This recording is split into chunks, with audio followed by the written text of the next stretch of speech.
தமிழக சட்டப்பேரவை தேதி குறிப்பிடாமல் ஒத்திவைக்கப்பட்டது. இந்த ஆண்டிற்கான தமிழக சட்டசபையின் முதல் கூட்டம் கடந்த 6ஆம் தேதி தொடங்கியது. சட்டசபைக்குள் வந்த ஆளுநர் RN ரவி தேசிய கீதத்திற்கு அவமானம் ஏற்பட்டதாக கூறி அவையிலிருந்து வெளியேறினார். இதையடுத்து ஆளுநர் உரையின் தமிழாக்கத்தை சபாநாயகர் அப்பா வாசித்தார்.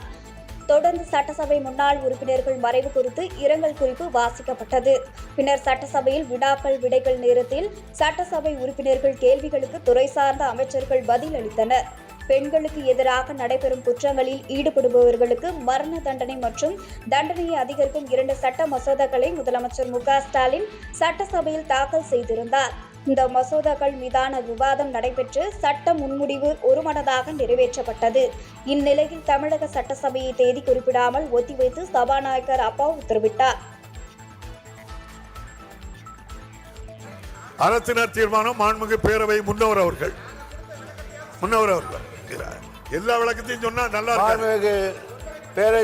ஒருதலை பட்சம் இல்ல. பேரவை விதி 21 கீழ் பேரவை மீண்டும் கூடுநாள் குறிப்பிடப்படாமல் ஒத்திவைக்கப்பட வேண்டும் என்ற தீர்மானத்தை முன்மொழிகிறேன். மாண்புமிகு பேரவை முன்னர் அவர்களின் தீர்மானம் பேரவையின் முடிக்கூடப்படுகிறது. ஏற்போர் ஆம் என்க, மறுப்போர் இல்லை என்க. மறுப்போரே இல்லை என்று கருதுகிறேன். மறுப்போரே இல்லை. தீர்மானம் ஒருமனதாக நிறைவேறியது. பேரவை மீண்டும் கூடும் நாள் குறிப்பிடப்படாமல் ஒத்திவைக்கப்படுகிறது. வணக்கம்.